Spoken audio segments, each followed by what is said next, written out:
Elementalist is known for being one of the more challenging classes for inexperienced players, not only because of the sheer amount of skills, but also because it is baseline the squishiest class in Guild Wars 2. Today I'll be bringing you not only a Weaver build that can survive in any solo situation, but one that can provide plenty of damage and boons to nearby allies, making it great for solo and team play in open world, world versus world, and even PvP.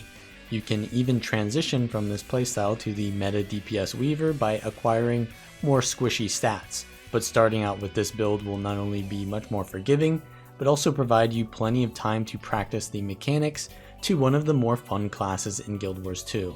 So in this video I will be detailing one build and playstyle that can succeed in all areas of the game, showing you the skill priorities and how I get the most out of this build. First, let's start off with the core mechanics of Weaver, which is the hardest for everyone to wrap their heads around. It certainly took me a while to learn this, but like all Elementalist builds, once you get the muscle memory down, it becomes instinctual and much more predetermined and easier.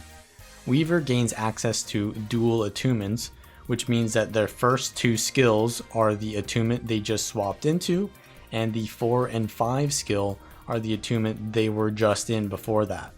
The third skill is a new skill, which is a combination of those two attunements called dual attacks. Dual attacks grant barrier when used and are generally higher impact than any of the other average Elementalist skills. Being further from the skill you want to use because you have to swap attunements twice to get to it can feel pretty bad, and that definitely is a trade-off. Thinking about where you want to go for specific skills can get confusing, especially at first, so I like to organize my skills into combos and loop them together rather than thinking about every skill I will do next. I think about what attunement I will do next. All Weaver builds are kind of like this, but I will go into the specific combos that I use for the weapons I chose for this build after I go over the build. The equipment I take is full Celestial with a Rune of Sanctuary. Every single stat in the game can be taken advantage of on Elementalist because of how diverse the attunement system is on every build. With the Sanctuary Rune, you will gain more vitality because Elementalist already has the least amount of base health out of any of the classes, and then some boon duration, which will be very relevant for the playstyle. And then 20% of all incoming heals will be converted into barrier. Because Elementalists have so much sustain, but can often get bursted before they can regain their health, the massive amount of barrier this can give out really prevents anything from chipping into your health too far before you can react. Also, if you are in larger situations where allies are healing you, their heals will convert into your barrier, helping you to survive places you maybe shouldn't be. I take Sword and Focus with Torment and Cleansing Sigil, because Torment provides a good AoE cover condition, and Cleansing will activate on attunement swap on the 9-second internal cooldown. If you don't think you'll need cleanses or you want more survivability, you can replace either of the sigils with Sigil of Mischief, which will summon blinding snowballs on attunement swap. The sigil and the Sigil of Torment count as casting a spell, so they provide even more heals from the Signet of Restoration, which we'll look at later how powerful that heal is. Take bowls of Orion Truffle and Meat Stew for more dodges, or just take a condition damage food. The traits I take in PvE are Fire, Arcane. Take Burning Precision, because burning is a majority of the damage dealt on this build, so increasing its duration and application is great.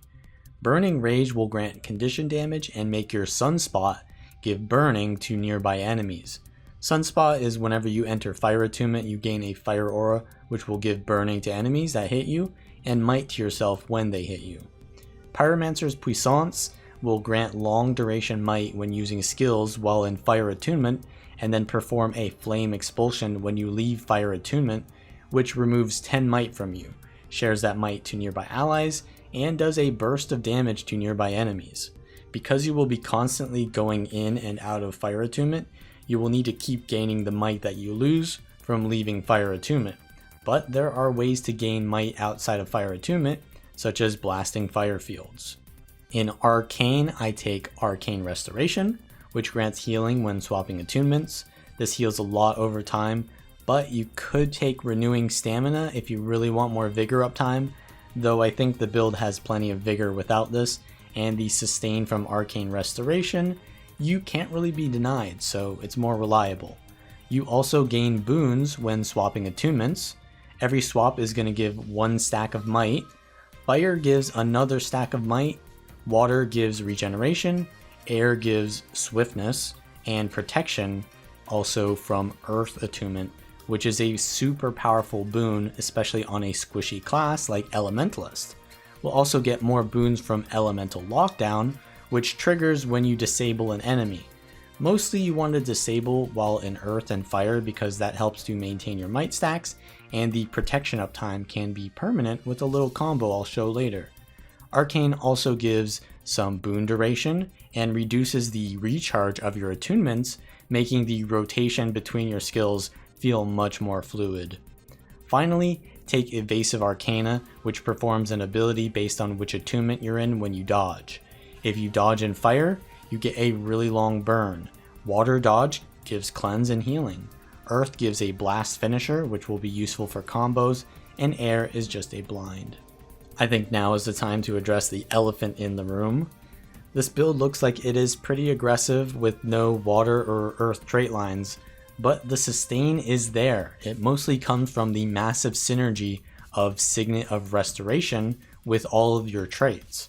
Signet of Restoration heals you for a little for every action that you take, but some actions occur behind the scenes. So whenever you dodge, that's an action. Whenever you swap attunements, that's an action. But also whenever you dodge, you perform an Evasive Arcana. So dodging is 2 actions, and swapping into fire attunement, that's 2 actions as well because you have Sunspot. And also, swapping out of fire attunement will proc flame expulsion, so swapping out of fire attunement is also 2 actions. So essentially, if you're ever lost on playing this build, start out by alternating between fire attunement and any other attunement, and you'll get most of the effect of this build. Torment Sigil and Mischief Sigil also provide these actions for free. All of these heals are triggering Sanctuary Rune for plenty of barrier on top of the already good sustain. In Weaver, take Superior Elements for weakness on dual attacks, which will also help you survive and give you more crit chance against weakened enemies. Weaver's Prowess will just give you a passive condition bonus so long as you keep swapping attunements, but the numbers are pretty high for just 1 trait. Finally, take Invigorating Strikes. You'll gain barrier on dodge and vigor when using dual attacks. So long as you keep rotating through your attunements in a diverse pattern, you can keep the vigor uptime permanent. Primordial Stance pulses conditions depending on which attunements you are in. The best conditions to get from this are vulnerability from air and bleeding from earth, because they will result in the most damage when you're alone. But you can't just camp earth air during the entire rotation, and which conditions it gives out will change as you swap attunements, so try to get the vulnerability to max if possible. Glyph of Elemental Power is just a convenient damage boost that you should use in fire attunement for burning damage and a damage increase on your skills. You want to land this on your Flame Uprising and then Earthen Vortex with the Flame Expulsion. Twist of Fate is a reliable stun break that will cancel whatever action you are in and evade. Weave Self will grant buffs based on the attunement you swap to, so condition damage when you attune to fire, movement speed when you attune to air, healing when you swap to water, and damage reduction when you swap to earth. After attuning to each element, you will keep these buffs and gain access to Tailored Victory, which will float nearby enemies and can't be blocked. This can be useful, but it takes quite a while to come out. Mostly you'll want the condition damage bonus, so delaying the CC to keep the damage buff for longer is what you might consider, because when you use the Tailored Victory, you lose all those buffs. So let's start to unpack the rotation into 3 parts. There's boons, damage, and healing. I like to get protection out early, so performing as many disables in Earth Attunement as possible will give you a good amount of protection. The protection combo starts out with air, use Polaric Leap, and then swap attunements to Earth before the daze lands so that you daze the target while in Earth Attunement, which will give you protection. Then you want to use Gale Strike and Gale without swapping attunements because they will also disable and give you the protection on Elemental Lockdown, which would give you a lot of protection uptime. And from there you can just maintain that with swapping into Earth as part of the normal rotation.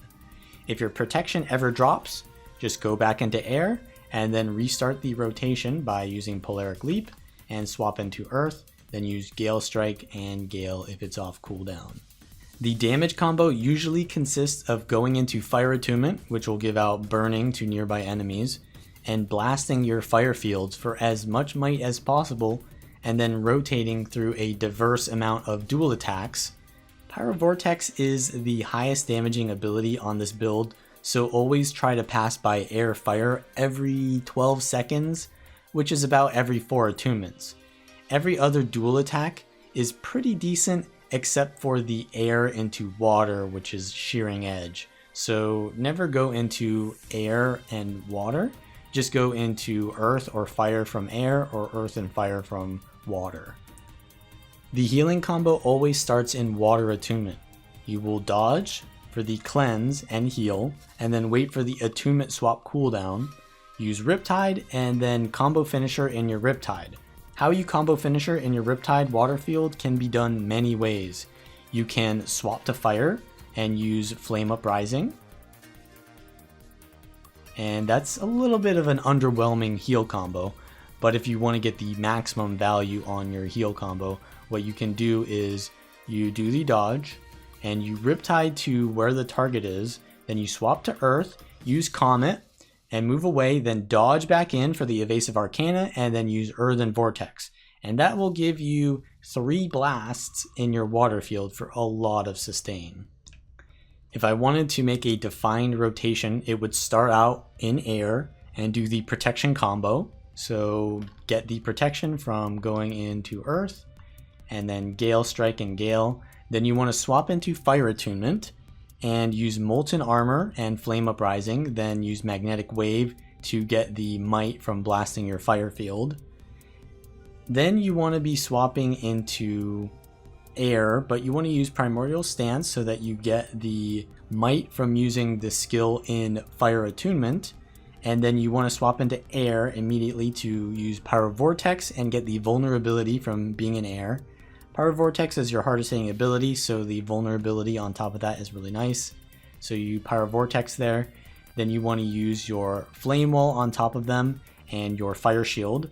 Then you want to swap back into Fire Attunement, and you want to dodge so that you can get the burning. And then when your attunement is almost off cooldown, you want to use Flame Uprising with Elemental Power, swap to Earth, use Earthen Vortex, and that'll give you a big combo there with the physical damage. And then you want to be using your Molten Armor, Flame Wall, and of course your might from the Transmute Fire. Go into water afterwards and cast Natural Frenzy. If you need the healing, dodge and use Riptide into Magnetic Wave, then swap into fire, use Flame Uprising and Comet in your fire field, then use Twin Strike and swap to air with the Primordial Stance, and you're back into the Pyrovortex, and now you can use your Fire Attunement again, and you pretty much want to go fire into air into fire, and then you want to do water and earth. Whichever way you want to do water and earth is fine, and then you swap back into fire, and then do air, then go back into fire. So it's like fire and air are together, and then fire and water and earth are together. So if I wanted to do the entire rotation, it would look like this. Start out with the protection combo, give out the protection from disables, then swap back into fire here, and we're going to blast the might, go into air for the Pyrovortex, Flame Wall, give myself more might, go for the Flame Uprising here. We're going to swap into earth here and use the Earthen Vortex and blast that. Now we want to go into water, Natural Frenzy, Now if I need healing, I'll do the dodge combo into Flame Uprising, and then I will Comet to blast that fire field there. Twin Strike, and now I want to go back into air to get the Pyro Vortex and use some of those combos. I will give myself the Primordial Stance. Now I can go into earth or water from here. I'll go into earth this time, and I'll do the blast there. I would have had the fire field up, and then Natural Frenzy. If I need healing, I'll do this combo, but I'm actually going to stay in water here. Now this time I'm gonna do Pyro Vortex, but I'm gonna swap into water first.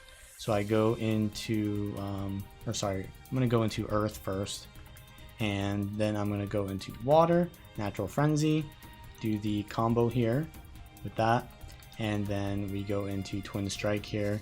Now we want to go into air again for the Pyro Vortex, and back into fire, because every time I go into air I go into fire again. I'm going to precast Gale here for some protection uptime. That's cool and all if you have a target that isn't going to fight you back, like a DPS golem, but what if you're in an actually high pressure situation? So I'm going to go over here and turn on the pulsing area, extremely threatening damage. So as you can see, whenever I stand in this, I take a lot of damage. I would die pretty quickly if I stand in that.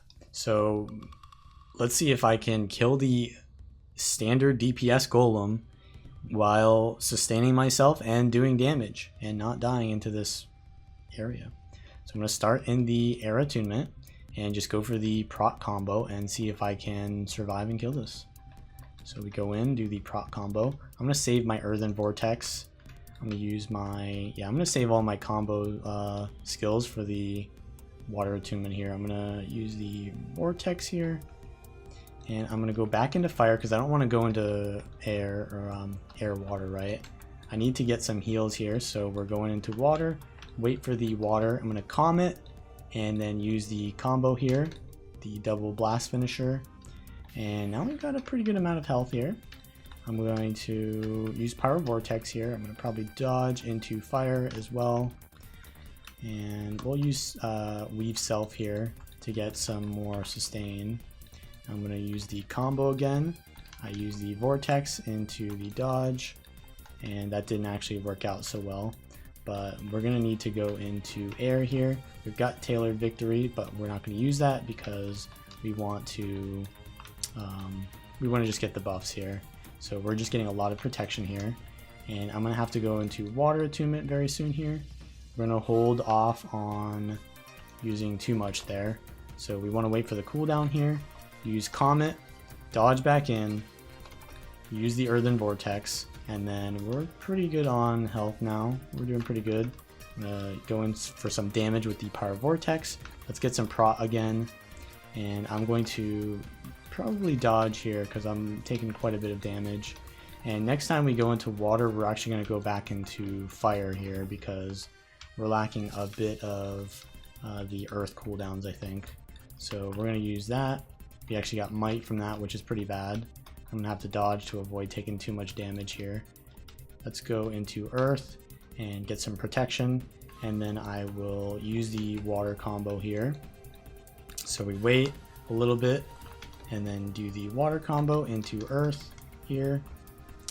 Now I want to get some damage out, so I'm going to go in Vuln first and then go into Pyro Vortex. And from here we can go into fire again, and we need to heal soon, so I'm going to go into Water Attunement, use the Twin Strike, use the combo here, use the Comet, dodge in, and then heal myself again. So yeah, there you go. This is the legendary Wyverns bounty that I'm going to be playing the Fire Weaver on. So before the boss even comes out, we have to kill these minor Fire Wyverns, about 6 of them. So I want to gather them together because then I'll get a lot more value on my AoE skills, but that also means I'll be taking more pressure, which is not a problem for this build because you can do damage while sustaining yourself because of how the build promotes aggressive, using your abilities to get healing. So the more abilities I'm using, the more healing I'm going to get. Here's a really good Pyro Vortex, which hits all 3 of them. And you can see the burn tick there is 9,000. So that's going to take out one of them pretty easily. Now that we've got a couple of the Wyverns down, I want to start focusing this one down. And I'm going to get a Pyro Vortex on top of them, which is going to give me, you can see the burn stacks are really high. And Gale there to break the bar, which I'm going to be able to do a lot more burst damage when I break their bar. I use my Weave Self here to get my condition damage buff. And we're probably going to be able to make use of the CC there to break the bar as well, because the break bar is really important here because it's going to allow me to do more damage too. So I'm going to break the bar here, yep, and it's going to make this mob take more damage, and they're just going to sit there and not counter pressure me. I have one more electric wyvern to kill before the boss comes out, so we get the Gale and the Pyro Vortex that breaks their bar pretty much instantly. The Gale is one of the strongest single target CCs in the game, so it's pretty good at breaking the Defiance bars. So now that the wyverns are dead, the large, the mom and the dad, the matriarch and the patriarch come out. And how this fight kind of works is there's the matriarch out, and then there's the patriarch out, and then there's both. So at the start of this, I kind of want to play more aggressively, and then later on I'm going to need to employ more defensive tactics to survive the pressure. So here it's not really too important to survive. I just kind of need to stand behind the boss here, and they do this wing buffet ability which will push you back and then also blind you, so you really need to just be behind the boss, and that's pretty much it. So here we go behind the boss. They do a little bit of an attack here that you have to get out of the range of, and I'm standing inside a fire field, but I'm just shrugging off the damage with all of the healing and barrier that I get from my build. Here I almost get hit by that attack. I could have used my, I need to get behind them now. Could have used my Twist of Fate there if I wanted to get out of range of that, but we get the Gale, break the bar, and now I use Tailored Weave Self to get more damage here, just to finish them off. And my Glyph there, and I'm going to, so what I did there was I was in Fire Attunement, and I swapped into Air, and then I used immediately Polaric Leap, because the flame expulsion is going to go off, and I don't want it to go off to the side, not on top of the boss. So I immediately Polaric Leap, which gets my flame expulsion on top of the boss there. So now we're on the Patriarch, and the Patriarch is pretty much the same as the Matriarch. You just want to stand behind it because most of the attacks that are damaging are in front, but they do the Shockwave ability that I'm going to need to dodge, which isn't a problem because when I dodge in Fire Attunement, that increases my damage. So my protection uptime is kind of low here, but it's not too big of an issue. I don't think the Patriarch has a break bar here, so we're just going to avoid using Gale. I could actually use it in protection, in Earth Attunement for the protection there, but I don't really need that. So we're just trying to maintain damage on the boss, and using the Pyro Vortex here with the Primordial Stance, but the boss kind of moves out of it, kind of unfortunately. Now here I just want to get behind the boss, and I'm blasting Might there with the Earthen Vortex into my Flame Uprising. Now, yeah, I'm just kind of going into fire a lot here because at this point I'm not really too comfortable with the build, and the mechanics are starting to take a little bit more of my attention than the actual rotation. So really, like I said before, if you're ever in doubt or kind of uncomfortable, just swap into Fire Attunement and that'll generally work out for you. So that's kind of what I'm doing right now. I'm not really doing the rotation too strictly here. I do the Polaric Leap out of my Flame Expulsion again there. And here we're going to have to dodge the Shockwave. I'm in Fire Attunement, so that's going to give me a burn there. And here I have to avoid that Tail Swipe. I used the Tailored Victory there for some reason, I don't know why, but I did it. I'm going to use the Pyro Vortex here, and now I just need to avoid, he's going to do the Shockwave again, so I need to dodge through that. That'll give me a little bit of a bleed actually. And now the boss is at 50%. So both of the Wyverns are going to come out, and there's going to be some minor fire Wyverns as well. So there's going to be a lot of pressure at this point. So now if I was having trouble with the rotation before, I'm definitely going to have trouble now. So yeah, the Matriarch is the one that I want to focus because they do that wing buffet ability, which can really mess me up if I focus on the Patriarch. So I go for them first, and the minor fire Wyverns, no matter what, are going to mess up my rotation. So yeah, this is going to be a lot of pressure here. There's just fire everywhere, as you can see, and I'm taking quite a bit of burning damage. But I do have the cleansing sigil on, so, and I have the cleanse from the water dodge as well.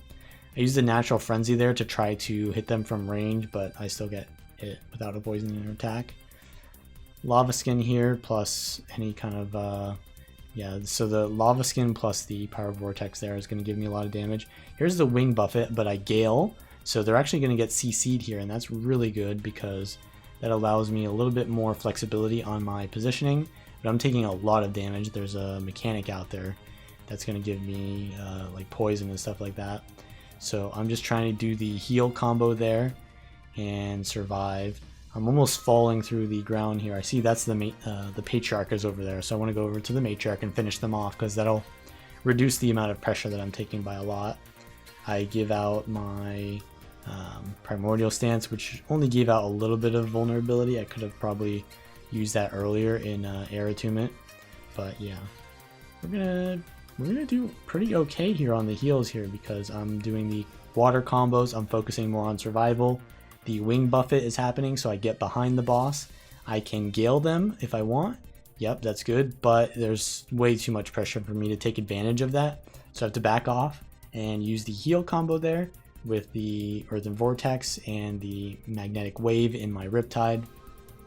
You know, the Matriarch is really close to dying, so I really want to finish them off. I have the Pyro Vortex out now, and yeah, there's just so many Wyverns shooting at me, and there's just fire everywhere. So I go invulnerable while I'm pulsing out the Primordial Stance and the Lava Skin, so that's kind of nice to keep up the pressure while avoiding all of this shit show.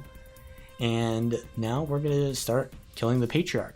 So at this point, the fight is pretty easy, but we have 2 minutes left. So that's kind of like the issue with this encounter, is that there's so many parts to it that you often run out of time and you have to play aggressively.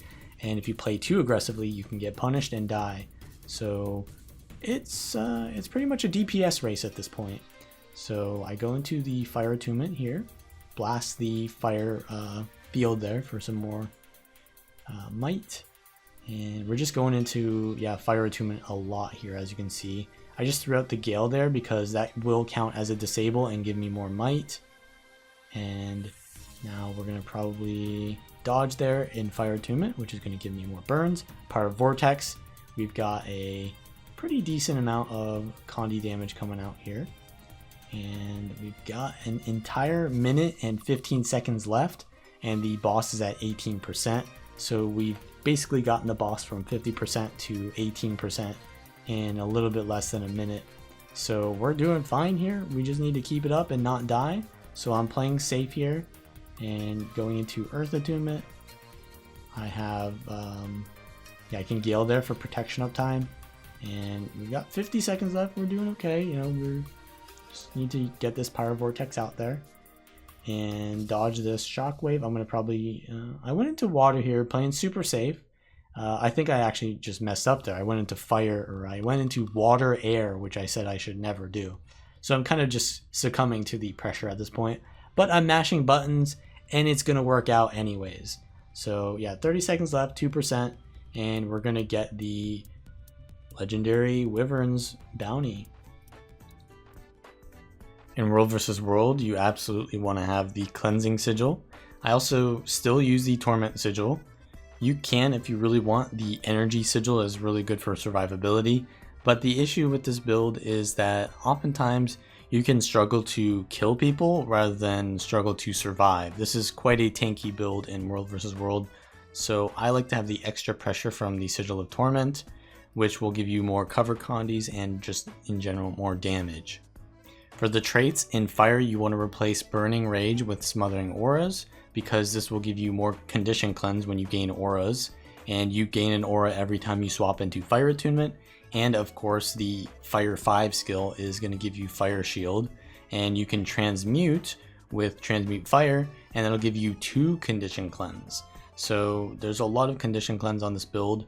In Arcane you have the exact same traits, and in Weaver you'll be taking the extra vitality because the weakness is a bit nerfed in World vs. World and PvP, and then take lesser stone resonance, which is going to give you extra barrier whenever you use a stance skill. Now we've only got 2 stances here, but there's also the passive, which will give you stone resonance whenever you go below 50% HP on a 70-second internal cooldown, which is just a really good, nice quality of life, because when you get bursted as an Ellie, that is your weakness, and this trait essentially prevents you from getting bursted.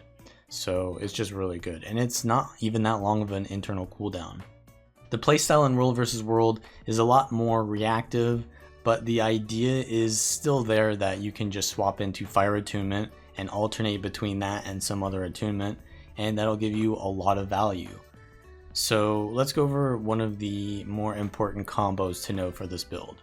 So mostly you're going to be pressuring the target and baiting out their cooldowns, but when you think you can kill them, you want to go for a Gale combo. So Gale will knock down the target unblockable for 4 seconds, and then Pyro Vortex is essentially going to put down a fire field underneath all the targets that you hit, and if they stand still they take a lot of burning. So you want to do that when they're in the Gale.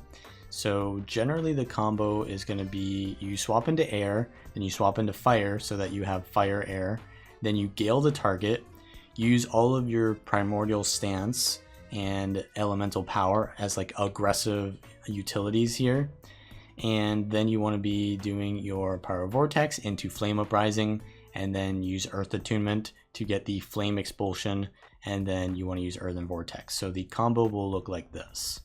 So I use all my utilities, swap into Earth, and you can see the target just got like a 3000 burn tick there. So yeah, you can really one-shot people if you land this combo on them, but if they have stun breaks, it's going to be hard to do that.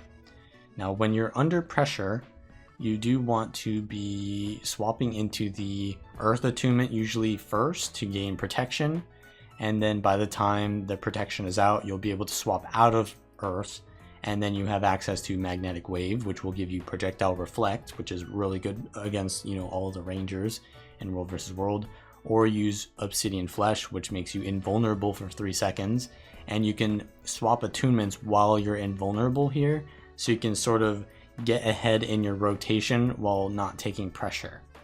And then you've got the water combo as well in World vs. World, so you want to swap into water, you want to dodge, use the dual attack, and then when the attunement swap cooldown comes off, you want to use your Riptide into Earth Attunement, and then you want to dodge back in and use the Earthen Vortex for a lot of healing. In PvP, you take the exact same build in the traits as the World v World version with the Smothering Auras and Lesser Stone Resonance and Master's Fortitude.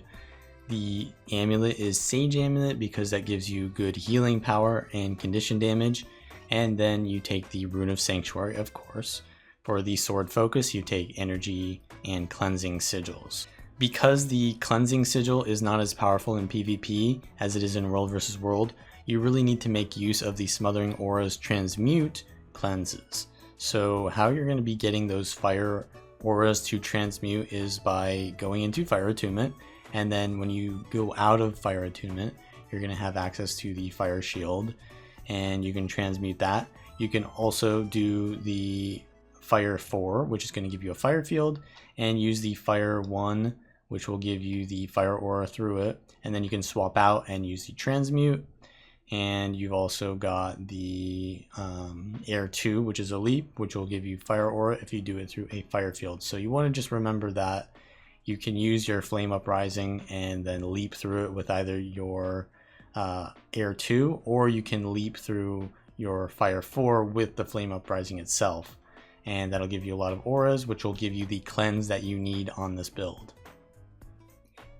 Here's an unranked match playing as the Fire Weaver.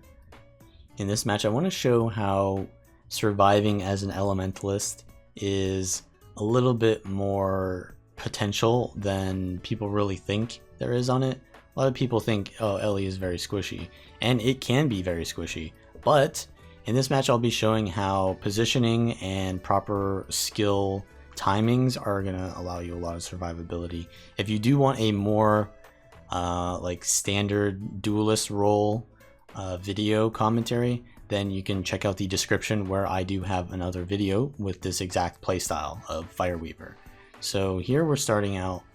I have like a couple people on me. I counter pressure the thief. That's something that's really important, is counter pressure, because if the enemy team just guns you down and you counter pressure them, they can actually die. And in a lot of ways, Fire Weaver can counter pressure while being defensive.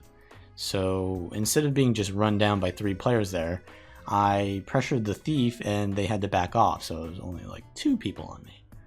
And now we're going to be trying to come back in here to get some presence for our team because they're trying to rotate into mid. I stand on the Dragon Hunter's trap for a little bit there so that they get revealed and I can see where they're going. But the Necro uses Tainted Shackles on me, so I try to back off and cleanse with the Water Attunement combo here.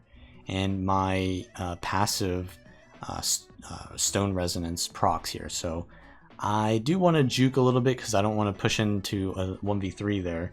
So I run back into the kite spot here, I blink up, and this is where Lightning Flash is very key to your survival, because not every class can chase on, you know, portable terrain like that. And yes, of course, you can use Lightning Flash aggressively, but you have to decide based on the situation. If you're in a 1v2, then you probably want to save it to be defensive. If you're in a 2v1 or a 1v1 and you think you can get the kill, maybe use it more aggressively. But I am in a 1v2 here. I get stolen on by the thief, and I actually didn't use my Riptide before swapping out of Water Attunement, and because of that I lost a lot of my sustain. So I made a huge mistake there, first of all, of wasting my dodge there to try to be aggressive on the Necro. If I'm out of cooldowns, I don't always want to be aggressive, especially on a Necromancer, which can shrug off all of my damage. And then, so I wasted the dodge there, and then I got interrupted or stolen into, and that kind of prevented me from using Riptide when I wanted to, and it messed up my rotation. So kind of a mistake there to swap out early. But because I've been chased, outnumbered the entire match, we've got a decent lead. So I'm going to go into home and cap that, which is going to be good for our team because we've got mid, but I actually don't fully cap it because I see that our team is kind of struggling in this team fight, and I want to give them some presence. Go for the Gale one-shot combo on their Scrapper, but they have a stun break. Their Thief goes down in the middle of all of it, so I'm just pulsing as much AoE damage with Primordial Stance as possible. And the vulnerability from Primordial Stance is really good because it gives vulnerability in these team fights. So it's not the worst build in a team fight, to be honest. I mean, you can give might to your allies, you can give protection to your allies, and a little bit of healing. So the Fire Weaver build is definitely not terrible in team fights, but you know, it's not the best at securing kills. It's kind of good at just throwing out AoE damage on a node. So here we've got mid, and our team is trying to rotate out. Yeah, we've got some deaths here on our team. See that there's, yeah, they're pushing back into mid, so I try to line of sight here, keep using my abilities to maintain the Signet of Restoration triggers, and I'm kiting off the node because their warrior is just on top of me. So I'm just kiting around trying to hold the node, and our team is going to chase them into home, so I want to protect our team at mid by disabling this thief. I go for the Gale knockdown, but they get feared by our Necro, unfortunately. And at this point, our Necro is going to hold the node. They're kind of tanky, so I think our team is going to be fine there. Their team is just going to rotate out, so I'm going to push into far. Now, this is more of a standard duelist behavior, is pushing into 1v1s, not so much trying to hold outnumbered. And I do get the decap pretty quickly, but this is a core Necro, which is not the best matchup for a Fire Weaver, to be honest, because they have a lot of chill, and they're just so survivable against conditions. And right there, I should have dodged the, I'm using my dodges very poorly there. If I would have dodged the enfeebling blood that they get when they go in Shroud, I wouldn't have gotten all of those conditions on me, because it'll give weakness, bleeding, and it will corrupt boons as well. So I am getting pressured by the Axe Warrior again, so I'm just going to try to pressure their Necro while kiting the Warrior. See that my Thief is in here now, and the Thief is going to, it looks like they're leaving, but yeah, they're going to come back because the Necro is there, and I'm getting pressured by the Warrior who's tunnel visioning me, and if I just ignore them, I'll be taking a lot of pressure, so I'm trying to counter pressure them. But I see that the Thief and the Necro 1v1 is happening, and really I think that we should be 2v2ing rather than doing two separate 1v1s. So really it should be me helping the Thief kill the Necro, or maybe the Thief helping me kill the Warrior, or something like that. But there's just not coordination here, and I think we have a better coordinated comp rather than a separated comp, because they have two tanky players and we have one squishy player, so we should be focusing targets there. So that was a little bit my mistake. I do get rampaged here, and now that I'm outnumbered, I just want to survive off the node. The Thief probably should have never came here in the first place, so to be honest, not really that big of a mistake.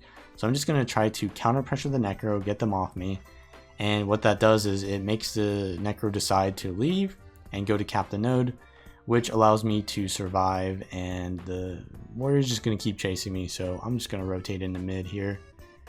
And I've got my blink in 5 seconds, so I should be fine, because Warriors can't port. At least not yet.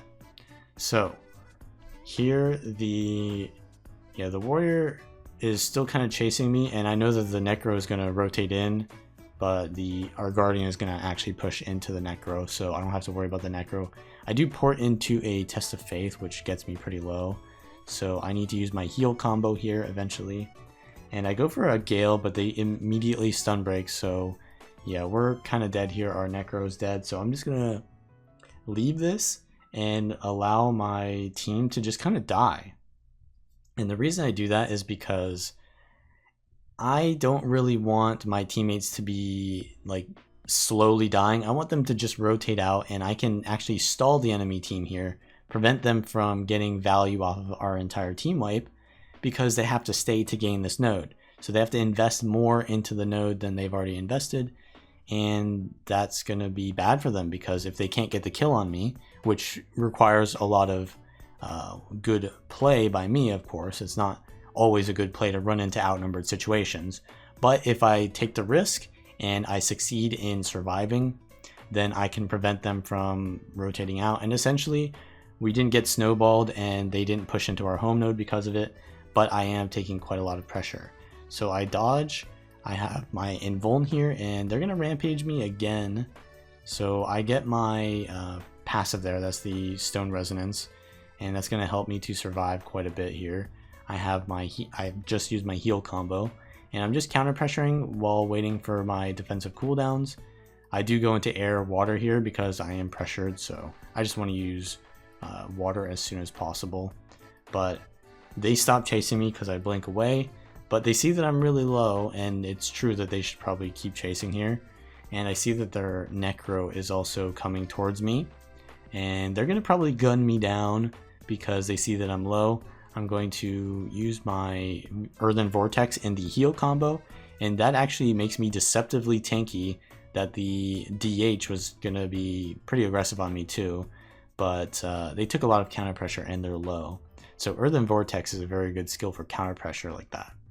But yeah, I'm so pressured that I kind of want to just stay around the sides here, because if I go towards a node, then I'll be focused more often. So now that I'm at full HP though, and I am kind of still fighting this Necro off node, I really don't have the pure damage to kill the Necro before anything else happens. So I'm just going to leave here, go for the decap, and we'll just kind of do our standard duelist role.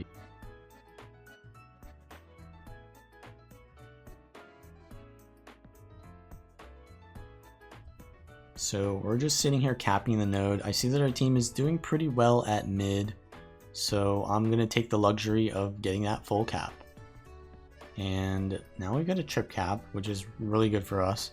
So we want to try to defend the nodes. So I am going to try to fight this warrior here, and if they counter pressure me, then I'm gonna go in vulnerable here to avoid their Axe 5. That's their hardest hitting ability. And we're just going to just keep pressuring them. They decide to leave. They probably are lacking in cooldowns or something. They rampage me again, so I'm gonna have to use my dodges here. To avoid that, I go into the Earth attunement for protection, so I don't take too much damage. But yeah, their team is pushing into our home node, and because of that, I kind of don't want to be here anymore because there's really not much I can do there. I mean, yeah, Sword Necro is just going to cap that, so I'm going to push into mid, and I just go for a quick little burst on their thief here, but they're getting supported by the scrapper. So I was just trying to see if I could get some pressure out, because in this match I haven't really killed anything, so I'm just seeing if maybe I could kill something there. But yeah, as you can see, they're chasing me pretty aggressively off the node, and because of that, they're not really pressuring our team, and I can just kind of like go around the back and get the decap on their home node, and maybe even play for the full cap here, because if their entire team is at mid and we're gonna lose mid anyways, then it's pretty good that I get the full cap here. But if I were in a situation where I had not left as early, I might want to even stay mid to stall, because then our thief could decap instead of me. So I can either play as the soloist and go for caps alone, or I can play as like a wall to prevent the enemy team from rotating by stalling them. So there's kind of like two different play styles you want to play as a more tanky duelist like this. Now the DH is trying to pressure me, but I honestly should just go towards the node, because I win this 1v1 on the node pretty much every time. So I use my weave self there just to get a little bit more aggressive pressure, but their support is here, so that's my Necro is just going to decap the node, but their scrapper goes to hold the node, so I'm just going to pressure their DH off the node. We can split them like this so that the scrapper can't defend the DH, and I'm going to win the 1v1 anyway, so this is a good time to split. So as you can see, support plus DPS, you want to split them. But earlier when I was with my thief, it was kind of like a roamer plus duelist versus two kind of like duelists. So you want to stay together in those more aggressive comps and split in the more defensive comps. And well, it depends, because their comp is actually technically more defensive because they have a support, but it requires that they're together to have that. So splitting them is good, but since we've got the decap, we're pretty okay in the situation, and the match ends anyways. So if you like this kind of video, then like it, subscribe, check out the links below to support me, and I will see you all next time.